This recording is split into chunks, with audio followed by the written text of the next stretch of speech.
السلام علیکم دوستوں، welcome to horror stories by Afia. Horror stories by Afia میں ایک نئی ہارر سٹوری کے ساتھ میں حاضر ہوں۔ امید کرتی ہوں آپ لوگ خیر خیریت سے ہوں گے اور جہاں کہیں ہوں گے خوش ہوں گے۔ میری یہ دعا ہے کہ آپ لوگ ہمیشہ خوش و خرم رہیں اور اللہ پاک کی ذات آپ کو کسی کا محتاج نہ کرے۔ دوستوں، اس ہارر سٹوری کا ٹاپک ہے فارم ہاؤس کے چند دن، اور یہ سٹوری چند ایپیسوڈز پر مشتمل ہے۔ آئیے آپ کو ایپیسوڈ 1 کی جانب لے کر چلتی ہوں بنا مزید کسی دیری کے۔ اتوار کا دن تو سبزی منڈی کی طرح ہوتا ہے۔ حنا بیگم ماچس ڈھونڈتے ہوئے بڑبڑا رہی تھیں، اللہ جانے کدھر رکھ گئی ہے۔ زرین، رمشا، ارے کوئی ماچس لاؤ، اتنا دن چڑھ آیا ہے۔ ناشتہ بناتے ہوئے حنا بیگم بول رہی تھیں۔ آج ہم ناشتہ لاؤنج میں ہی کریں گے، سرمد آغا نے وہیں سے آواز لگاتے ہوئے کہا۔ بچے گند بہت ڈال دیتے ہیں وہاں، سب ٹیبل پر ہی آ جائیں نا، ساتھ ساتھ دیتی جاؤں گی۔ نہیں حنا بیگم، آج ہم سب ایک ساتھ ہی ناشتہ کریں گے، کیونکہ میں ایک اہم بات کرنا چاہتا ہوں سب سے، اور میں چاہتا ہوں سب کے تاثرات بھی جان سکوں، تو ناشتہ یہیں لے آئیں۔ سرمد آغا، صمد آغا اور سلمان آغا تینوں بھائی ایک ہی گھر میں خوش و خرم زندگی گزار رہے تھے۔ تینوں بھائیوں کے 3-4 بچے، کل ملا کر 17 فیملی ممبر بنتے تھے۔ ناشتے کے دوران سرمد آغا نے ایک عجیب و غریب اعلان کر دیا، میں زرین کی شادی اپنے فارم ہاؤس میں ہی کروں گا۔ کیا؟ سب کے منہ حیرت سے کھل گئے۔ یہ کیسا مذاق ہے زرین کے بابا؟ حنا بیگم نے خفگی سے کہا۔ بچوں میں سے کچھ نے مخالفت کی اور کچھ نے خوشی کا اظہار کیا۔ صمد آغا اور سلمان آغا نے بھرپور تائید کی کہ یہ فیصلہ بالکل صحیح ہے۔ سعد اور ذیشان نے بھی خوشی کا اظہار کیا، جبکہ رمشا، عفت رانی اور سائمہ نے خوب شور ڈالا۔ نہیں تایا جی پلیز، ہم نے سنا ہے فارم ہاؤس میں کسی چیز کا سایہ ہے، جنوں کا ذکر بھی سنا ہے ہم نے، اور وہ ہے بھی بے حد دور، جنگلوں کے وسط میں، دور دور تک کوئی گھر بھی نہیں وہاں۔ لوگوں نے کہانی بنائی ہوئی ہے، ایسا ویسا کچھ بھی نہیں ہے وہاں پر، صمد آغا نے جواب دیا۔ لیکن تایا جی، حنا تائی جی نے ہمیں بتایا تھا کہ زرین جس کمرے میں پیدا ہوئی تھی، اس کمرے میں کوئی تھا، اور اس کمرے کو ہمیشہ کے لیے لاک کر دیا گیا تھا، تاکہ جو کوئی بھی ہے اس کے اندر ہی رہے، باہر نہ آ سکے۔ رمشا نے کہا، بیٹا آپ کی تائی جی کی بنائی ہوئی باتیں ہیں یہ، میں نے خود یہ دروازہ کھولا تھا کچھ دن پہلے، اور کچھ ضروری سامان وہاں رکھا اور پھر بند نہیں کیا، ابھی تک تو کچھ نہیں ہوا۔ پر وہ تو اتنا دور ہے، اگر ہمیں کسی چیز کی ضرورت پڑ گئی تو کون 3-4 گھنٹے کا سفر کر کے آئے گا لینے؟ اس جنگل بیابان سے ہمیں کچھ نہیں ملنے والا۔ بیگم سلمان نے بھی مداخلت کرتے ہوئے کہا، ہم سوچ سمجھ کر اپنا سارا سامان لے کر جائیں گے، اور پھر بھی اگر کچھ رہ گیا تو پھر ہم گزارا کر لیں گے اس کے بغیر۔ صمد آغا نے خواتین کو سمجھاتے ہوئے کہا کہ اس میں آپ لوگوں کا ہی فائدہ ہے، ہمارا یہ گھر چھوٹا ہے، مہمان بہت ہو جائیں گے، فارم ہاؤس اتنا بڑا ہے کہ سب مہمان بھگت جائیں گے اور مسئلہ بھی نہیں ہوگا، کم سے کم 150-200 لوگ تو خاندان کے ہی ہو جائیں گے، ہم 3 بھائی اور 2 بہنیں اور ہمارے سسرال، صمد آغا نے تفصیل سے بتایا۔ تو خواتین نے اسی میں بہتری جانی اور بالآخر سب اس بات پر راضی ہو گئے کہ زرین کی شادی فارم ہاؤس میں ہی کی جائے گی۔ کل ملا کر ہم 4 دن وہاں رہیں گے۔ ہم 3 حصوں میں فارم ہاؤس جائیں گے۔ سب سے پہلے میں، سعد، رضی اور صمد پہلے چلے جائیں گے اور فارم ہاؤس میں کچھ صفائی کروا دیں گے اور پورے فارم ہاؤس میں روشنیاں، کمکمے لگوا دیں گے، سرمد آغا نے کہا۔ اس کے بعد پوری فیملی اور آخر میں سلمان، ذیشان اور فیضی آئیں گے، تاکہ کسی چیز کی ضرورت پڑے تو یہ لے آئیں۔ پوری پلاننگ کے ساتھ گئے تو کوئی مسئلہ نہیں ہوگا انشاءاللہ۔ سرمد آغا نے پورا پروگرام بتا کر سب کو مطمئن کر دیا۔ زوشی نے کہا۔ مطلب ہم جنگل میں منگل منائیں گے؟ سب نے اس کی ہاں میں ہاں ملائی اور کہکا لگا کر ہنس پڑے۔ ویسے اگر آپ سب سوچیں تو مزہ آئے گا ایسے، شادی کی شادی اور تفریح الگ، سلمان آغا نے کہا۔ ناشتہ ختم ہوتے وقت تک سب فارم ہاؤس جانے کے لیے تیار ہو گئے۔ زرین سرمد آغا کی سب سے بڑی بیٹی ہے، خاندان بھر کی لاڈلی، اللہ تعالیٰ کی خاص مہربانی رہی اس پر۔ بچپن سے اب تک ہر چیز بن مانگے ملی، ہر خواہش پوری ہوئی۔ خوش مزاج اور نٹکھٹ سی زرین اکیلے بیٹھے ہی کھیلتی رہتی تھی، پڑھائی میں نمبر 1 رہی، ہر کام میں پرفیکٹ۔ اللہ جانے کیوں ایسا لگتا تھا جیسے دنیا میں آنے سے پہلے تمام کام سیکھ کر آئی ہو۔ زرین کی پھرتی سے اکثر یہی لگتا تھا جیسے کام کو ٹال رہی ہو، لیکن کام کی نفاست اسے داد دینے پر مجبور کر دیتی۔ اسکول کے ٹیچرز بھی حیران تھے کہ وہ جو پڑھاتے ہیں زرین کو پہلے سے آتا ہوتا تھا۔ پیپرز میں کوئی ایسی غلطی نہیں ہوتی تھی کہ ایک نمبر بھی کاٹا جا سکے۔ ہمیں تو زرین ایک غیر معمولی لڑکی لگتی ہے۔ اساتذہ کی اس بات سے گھر والے بھی اتفاق کرتے تھے، کیونکہ زرین کو کبھی کچھ سکھانا پڑھانا نہیں پڑتا تھا۔ ہر کام میں ماہر اور پھرتی سے کرنا، اس کا مقابلہ کرنا انتہائی مشکل ہو جاتا تھا۔ اب اس کی شادی بھی اچھی سی پلاننگ کے ساتھ ہونے چلی تھی۔ لڑکا ایک انتہائی بڑے خاندان سے تھا، لڑکے کا باپ کا اپنا کاروبار تھا اور پورے ملک میں پھیلا ہوا تھا۔ زرین ان لوگوں کو پہلی نظر میں ہی بھا گئی تھی، حالانکہ سلمان آغا نے ایک مرتبہ مداخلت بھی کی کیونکہ انہیں یہ رشتہ مناسب نہیں لگ رہا تھا، پر ان لوگوں کی بڑھتی دلچسپی ختم نہ ہو سکی اور بالآخر رشتہ طے پا گیا اور اب شادی جلد ہی ہونا تھی۔ زرین اس سلسلے میں مطمئن اور خاموش رہی، اس نے کہیں بھی اپنی رائے کا اظہار نہیں کیا، اور اب فارم ہاؤس میں شادی یعنی جنگل میں منگل ہونے جا رہا تھا، اور یہ ایک انوکھی تقریب جو فارم ہاؤس میں ہونے جا رہی تھی۔ پروگرام کے مطابق اگلے اتوار کی صبح 8 بجے سمد آغا اور سمد آغا کے بیٹے رضی اور ساتھ کچھ ضروری سامان کے ساتھ فارم ہاؤس نکل پڑے۔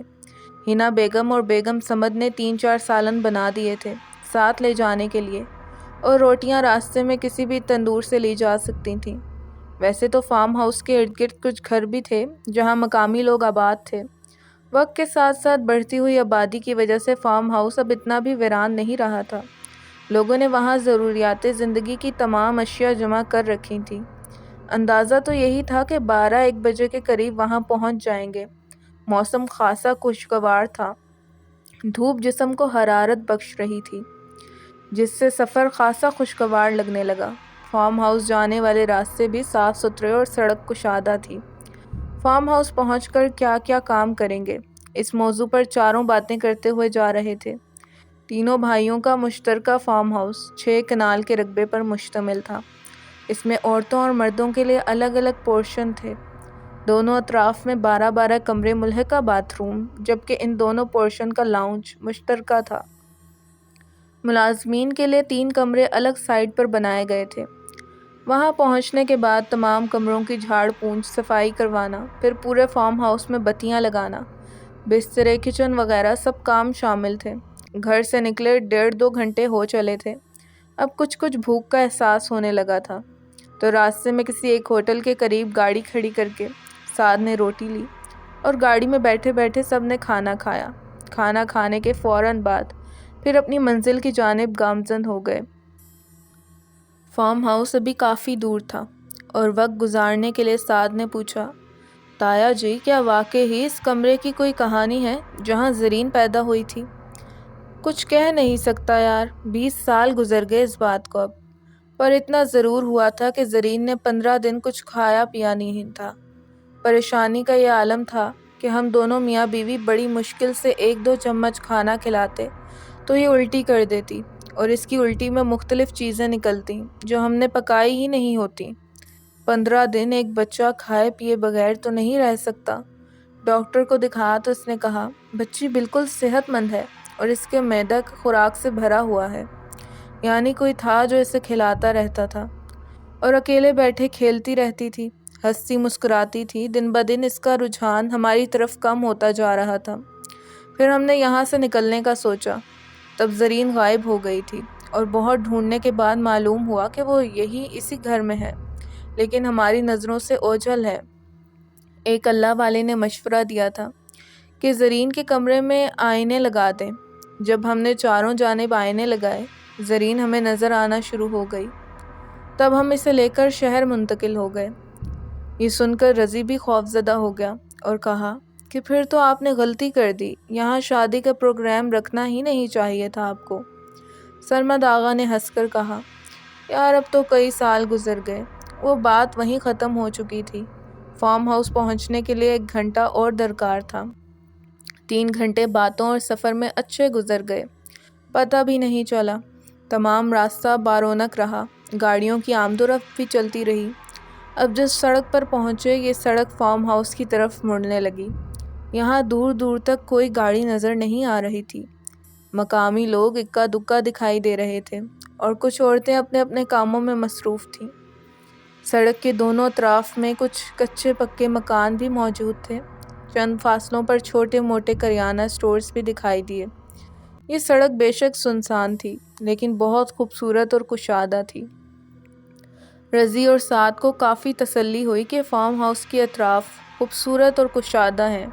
چاروں طرف گھنے جنگلات کا حسن انہیں اور بھی متاثر کر رہا تھا کہ اچانک گاڑی ایک بریک کے ساتھ رک گئی۔ گاڑی کے بالکل سامنے سے ایک ضعیف عورت گزر گئی۔ سرمد آغا نے بریک لگائی تو عورت نظروں سے اوجھل ہو کر ان کی سائیڈ والی شیشے پر دستک دینے لگی۔ پیلے پیلے دانت نکالے، ہنستے ہوئے کہا، صاحب صدقہ تو دے جاؤ، اب تو آنا جانا بھی لگا رہے گا۔ سرمد آغا اور سمد آغا نے جب اس کی طرف دیکھا تو حیران رہ گئے۔ اس سے پہلے کہ وہ کچھ صدقہ دیتے، اس عورت نے انتہائی غصے سے شیشے پر ہاتھ مارا اور کہا، سنبھال کر رکھ اپنے پاس، تجھے کام آئے گا، اور بھاگتی واپس چلی گئی۔ رضی اور سعد کی نظریں کافی دور تک اس عورت کا پیچھا کرتی رہیں۔ ایک مقام پر وہ غائب ہو گئی۔ سمد، یاد کرو اس عورت کو اس سے پہلے کہاں دیکھا تھا ہم نے؟ سمد نے کہا، ہاں میں بھی یہی سوچ رہا تھا کہ دیکھی ہوئی لگتی ہے۔ دونوں نے ذہن پر بہت زور دیا مگر بے سود۔ رضی اور سعد بھی ان کی باتوں میں حصہ لینے لگے۔ ابھی اس کا ذکر ہو ہی رہا تھا کہ گاڑی ایک جھٹکے سے پھر رک گئی۔ سرمد آغا کی کوشش کے باوجود گاڑی سٹارٹ ہونے کا نام نہیں لے رہی تھی۔ رضی کو کافی معلومات تھی گاڑی کے متعلق۔ اس نے بونٹ کھول کر چیک کیا۔ انجن بھی صحیح حالت میں تھا، بظاہر کوئی خرابی نظر نہیں آ رہی تھی۔ 1 گھنٹے کا راستہ طویل ہو کر اب کئی گھنٹوں میں بدل گیا۔ شام کے 4 بجنے کو تھے اور گاڑی سٹارٹ ہونے کا نام نہیں لے رہی تھی۔ رضی، سعد اور سمد آغا نے گاڑی کو دھکا لگانے کی کوشش کی مگر بے سود۔ چاروں تھک چکے تھے اور کچھ دیر ایک درخت کے نیچے آ کر بیٹھ گئے۔ اچانک ان کے سامنے سے وہی عورت گزری۔ اس کے دونوں طرف 2 چھوٹے چھوٹے بچے انگلی پکڑ کر چل رہے تھے۔ دونوں کے چہرے ڈھکے ہوئے تھے۔ عورت پاس سے گزری اور بولی، کہا تھا نا کہ صدقہ دیتے جاؤ۔ اتنا کہہ کر وہ ایک بڑے سے درخت کے پاس سے گزری اور درخت کے پیچھے غائب ہو گئی۔ سرمد آغا ایک دم چونک پڑے اور بولے، یاد کرو سمد یہ الفاظ، یہ عورت جانی پہچانی ہے۔ کون ہے یہ؟ ذہن پر زور دو۔ ابھی یہ باتیں کر ہی رہے تھے کہ گاڑی خود بخود سٹارٹ ہو گئی۔ چاروں نے ایک دوسرے کو حیرت سے دیکھا اور گاڑی کی طرف چل پڑے۔ گاڑی میں بیٹھتے ہی رضی نے کہا، تایا جی میری مانیں تو فارم ہاؤس میں شادی کا پروگرام کینسل کر دیں۔ مجھے یقین ہو چلا ہے کہ کوئی نہ کوئی مسئلہ ضرور ہے۔ سرمد آغا نے کوئی جواب نہیں دیا اور چپ چاپ ڈرائیو کرنے لگے اور دل میں سوچنے لگے، رضی صحیح کہہ رہا ہے، پر مجھے کیوں ایسے محسوس ہو رہا ہے جیسے مجھے کوئی طاقت کھینچے جا رہی ہے۔ اب انہیں فارم ہاؤس پہنچنے کی جلدی تھی تاکہ اندھیرا پھیلنے سے پہلے اپنے ٹھکانے تک پہنچ جائیں۔ سڑک تمام راستہ صاف ستھری اور کشادہ رہی، اس کے باوجود سفر طویل ہوتا جا رہا تھا۔ سمد آغا نے خیال ظاہر کیا کہ کہیں ہم راستہ نہ بھٹک گئے ہوں، کیونکہ دونوں لمبے عرصے تک یہاں نہیں آ سکے تھے۔ ڈرائیو کے دوران بار بار ان کی نظروں سے ایک ہی بورڈ گزر رہا تھا، پیٹرول کی سوئی بھی آخر تک پہنچنے کا اشارہ دے رہی تھی۔ بات سمجھ سے باہر ہوتی جا رہی تھی کہ ایسا کیوں ہو رہا تھا۔ کافی دور ایک نیا بورڈ نظر آیا۔ صمد آغا نے کہا کہ گاڑی روکے، میں اس پر پڑھنا چاہتا ہوں کہ یہ سڑک کہاں جا رہی ہے۔ بورڈ کے قریب آنے پر صمد آغا نیچے اترے اور جیسے ہی بورڈ پر سے کچھ پڑھا، بھاگتے گرتے پڑتے گاڑی میں بیٹھ گئے اور اپنی اکھڑی سانسیں بحال کرنے لگے اور بولے، لگتا ہے ہم کسی مصیبت میں پھنس گئے ہیں۔ سب کے پوچھنے پر انہوں نے بتایا کہ بورڈ پر یہی لکھا تھا، کہا تھا نا صدقہ دیتے جاؤ۔ اب سب آیت الکرسی کا ورد کرنے لگے۔ اگر پیٹرول ختم ہوا تو آگے جانا انتہائی دشوار ہو جاتا۔ صمد آغا نے گاڑی کی سپیڈ بڑھا دی۔ کچھ گز دور انہیں فارم ہاؤس نظر آ گیا۔ اس وقت ہلکا ہلکا اندھیرا پھیل رہا تھا۔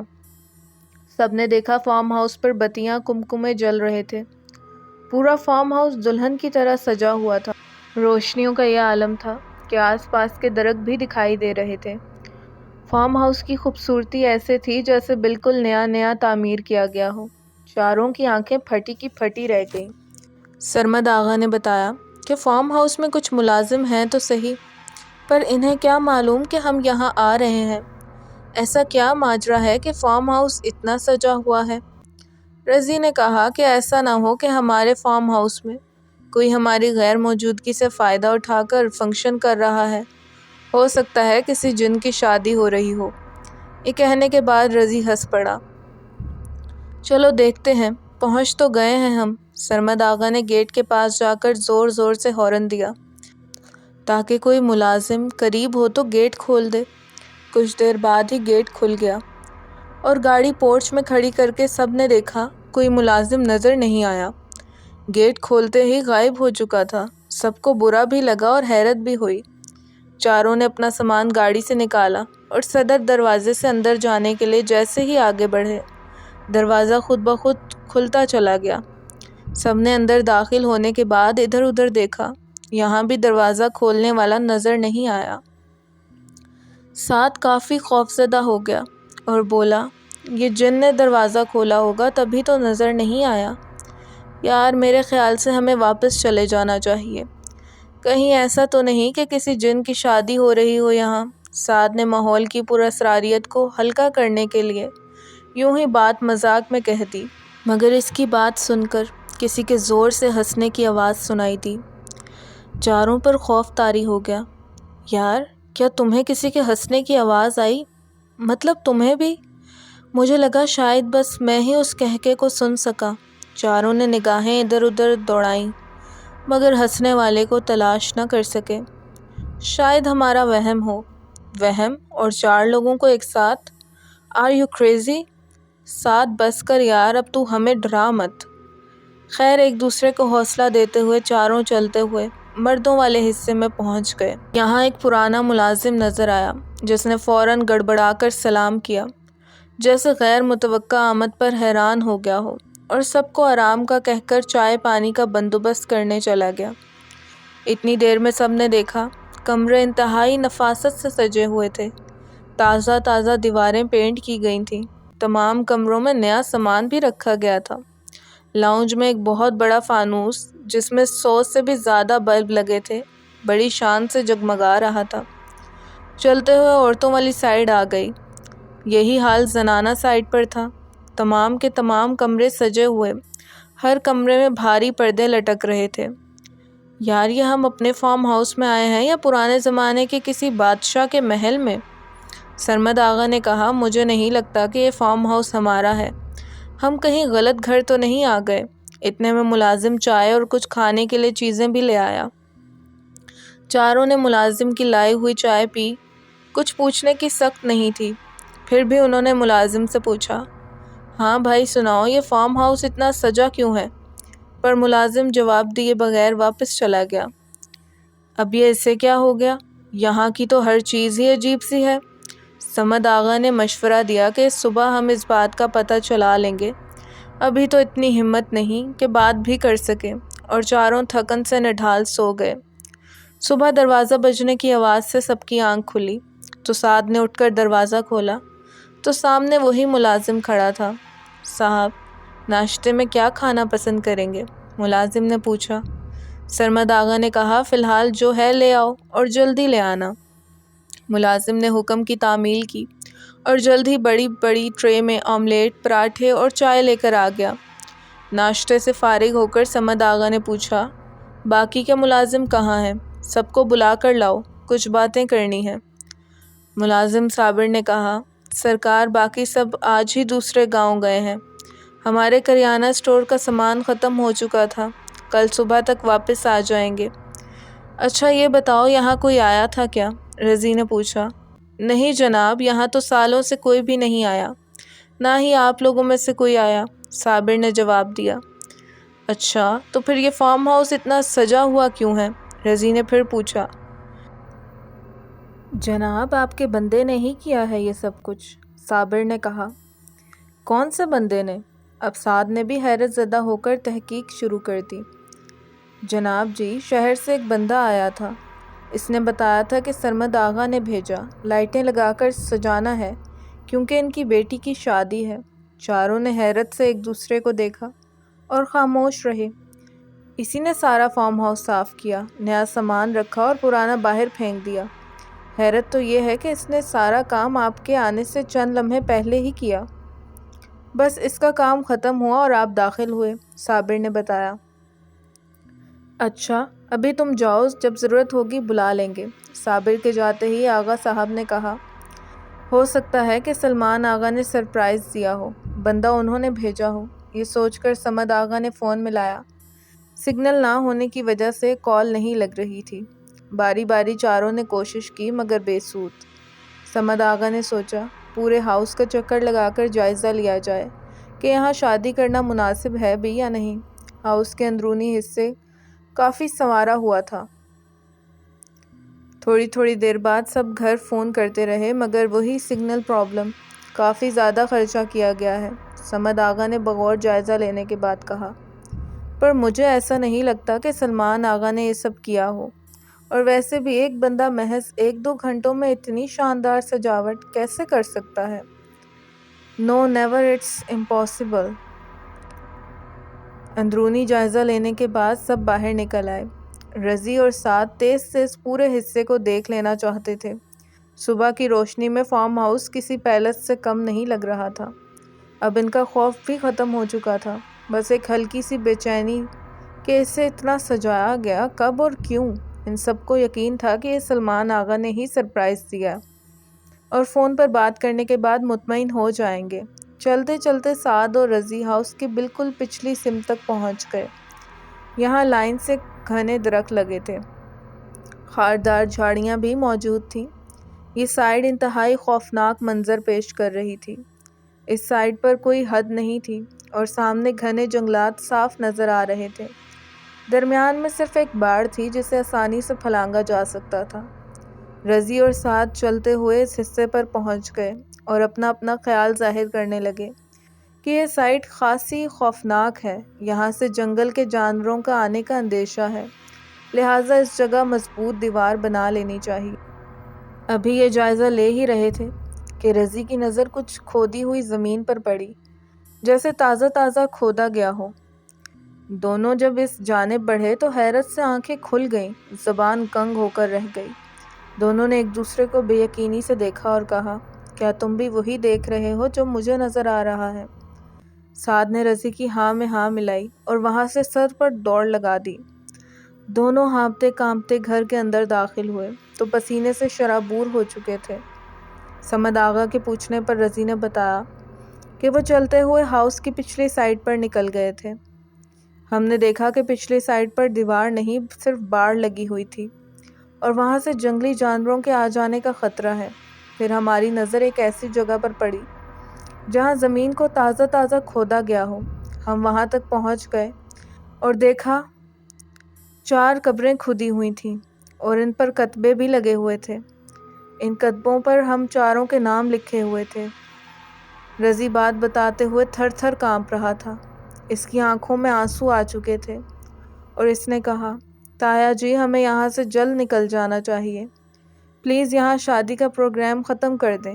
کہیں ایسا نہ ہو شادی کے چکر میں ہم سب اپنی جان سے ہاتھ دھو بیٹھیں۔ سرمد آغا نے رضی کی بات مان لی اور واپسی کی تیاری کرنے لگے۔ انہوں نے اپنا سامان گاڑی میں واپس رکھا اور ملازم کو بلا کر کہا کہ وہ واپس جا رہے ہیں، تم ہاؤس کا خیال رکھنا۔ ملازم نے کہا جیسے آپ کی مرضی، ویسے شادی کب تک ہے؟ سب لوگ کب تک پہنچ جائیں گے؟ سمد آغا نے کہا یہ جگہ کافی دور ہے اور ہم یہاں شادی نہیں کر سکتے۔ صابر پر اسرار ہنسی ہنسا اور کہا مگر سر یہاں تو تیاریاں مکمل ہیں۔ کیا مطلب ہے تمہارا تیاری مکمل ہے؟ رضی نے چڑھ کر کہا تو ملازم نے جواب دیا مہمان تو بس پہنچنے والے ہیں اور آپ واپس جا رہے ہیں۔ رضی کو غصہ تو بہت آیا پر اس کی بات کو اگنور کر کے سب نے گاڑی میں سامان رکھا اور واپس جانے کے لیے بیٹھ گئے۔ گاڑی گیٹ سے باہر نکلی ہی تھی کہ سامنے سے وہی عورت آتی دکھائی دی۔ اس نے ہاتھ میں دودھ سے بھری ہوئی بالٹی اٹھا رکھی تھی اور وہ گاڑی کے بالکل سامنے آ کھڑی ہوئی اور سب کی آنکھوں میں غصے سے دیکھنے لگی اور کہا شادی تو یہی ہوگی، اور کہکا لگاتی ہاؤس کے اندر چلی گئی۔ سرمد آغا سب سے زیادہ پریشان تھے۔ یہاں کس طرح پتہ چلا کہ ہم شادی کی نیت سے آئے تھے؟ اتنا کہنا تھا کہ اچانک گاڑی رک گئی اور لاکھ چاہنے کے باوجود گاڑی دوبارہ سٹارٹ نہ ہو سکی۔ پیٹرول بھی ختم ہونے کو تھا۔ سمد آغا نے صابر کو بلایا اور پوچھا یہ عورت کون ہے جو ابھی ابھی اندر گئی؟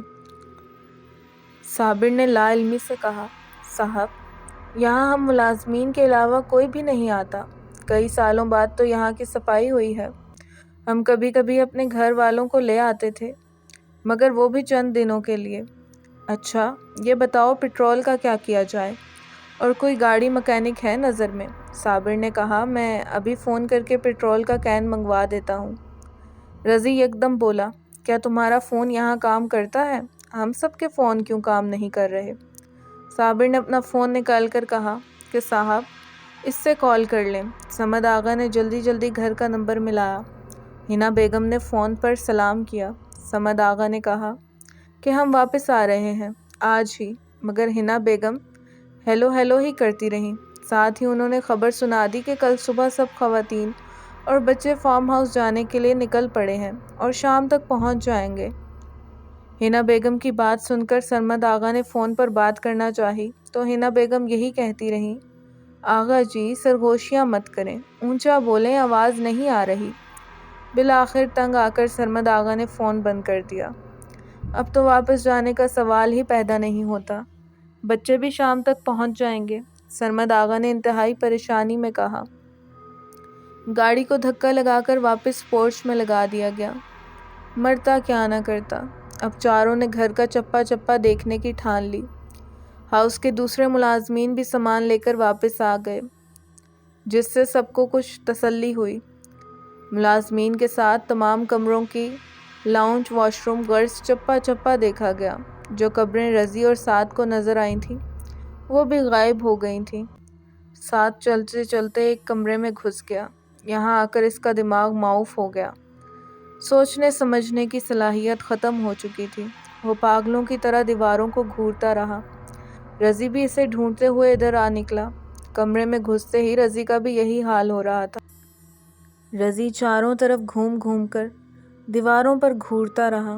دونوں ایک دوسرے سے کچھ کہہ نہیں پا رہے تھے کہ ایسے کیسے ہو سکتا ہے، دماغ کو مانو جیسے کسی نے جکڑ لیا ہو۔ کافی دیر بعد سمد اور سرمد آغا بھی ادھر آ نکلے۔ ان دونوں کا حال بھی رضی اور سعد سے مختلف نہیں تھا۔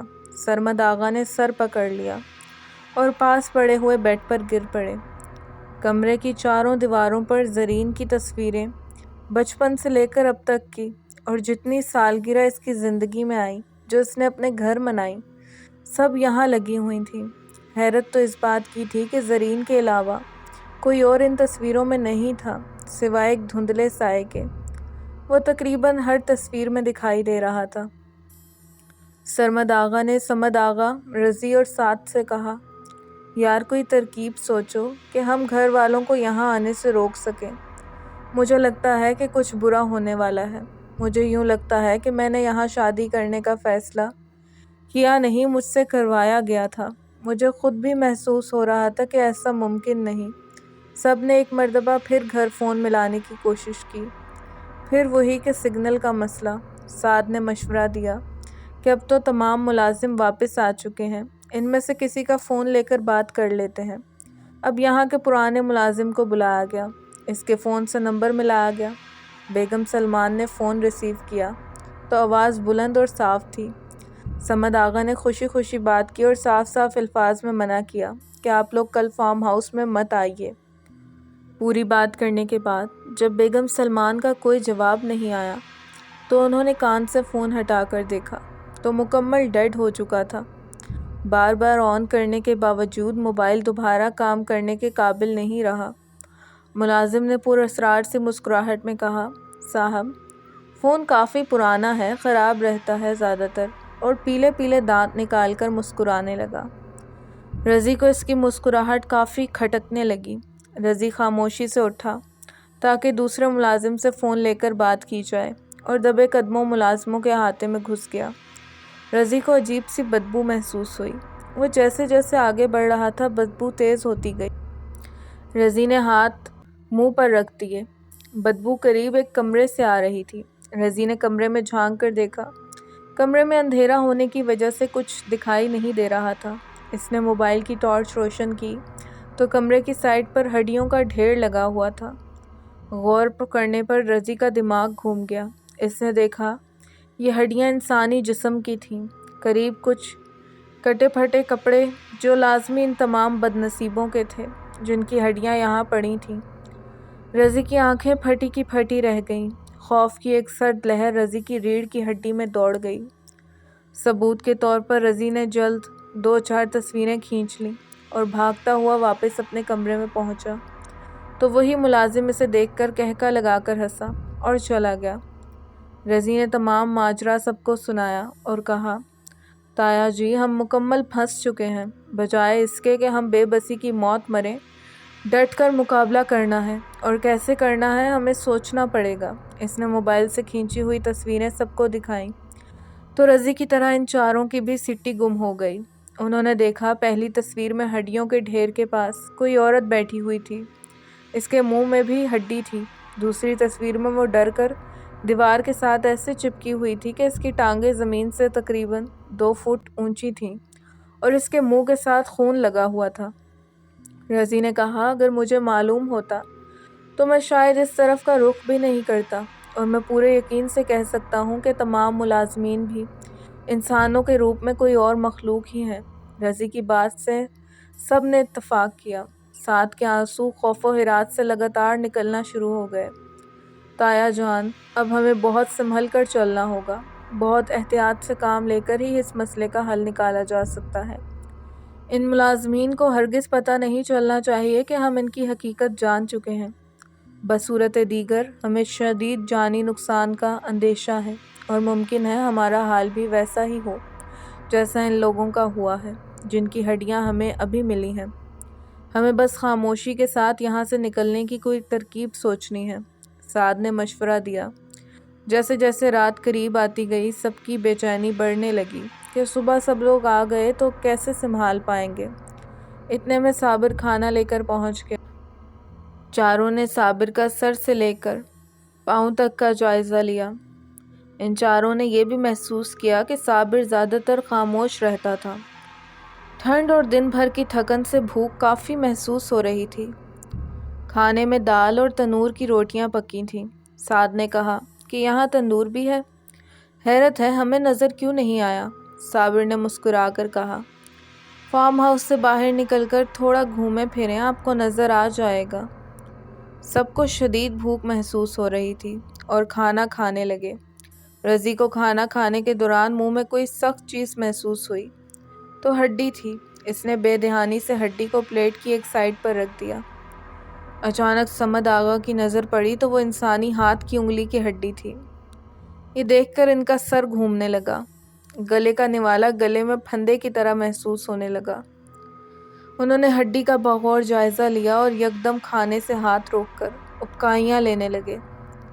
باقی تینوں بھی سمجھ چکے تھے کہ انہیں انسانی گوشت کھانے کو دیا گیا۔ صمد آغا غصے کی حالت میں کھڑے ہوئے اور کہا کہ صابر کی خبر لینی چاہیے، مگر صابر ایسے غائب ہوا جیسے گدھے کے سر سے سینگ۔ انہوں نے صابر کو آواز دی لیکن وہ واپس نہیں آیا۔ چاروں ایک ساتھ پرعزم ارادے سے اٹھے کہ اس طرح سے سسک سسک کر نہیں مرنا۔ اگر کل گھر والوں نے آنا نہ ہوتا تو ہم پیدل ہی گھر کو نکل جاتے۔ اوپر سے موبائل فون بھی کام نہیں کر رہے۔ چاروں صابر کے کمرے کی جانب گئے۔ پورا فارم ہاؤس چھان مارا، کوئی ملازم، صابر کا نام و نشان نہیں تھا، اور نہ ہی کچن میں کچھ پکانے کے اثرات نظر آ رہے تھے۔ صمد آغا نے مشورہ دیا کہ ہم چاروں اس بات کی کانوں کان کسی کو خبر نہیں ہونے دیں گے، ہر وقت چاقو چوبند رہیں گے، اور اس کمرے کو مکمل طور پر بند کر دیتے ہیں۔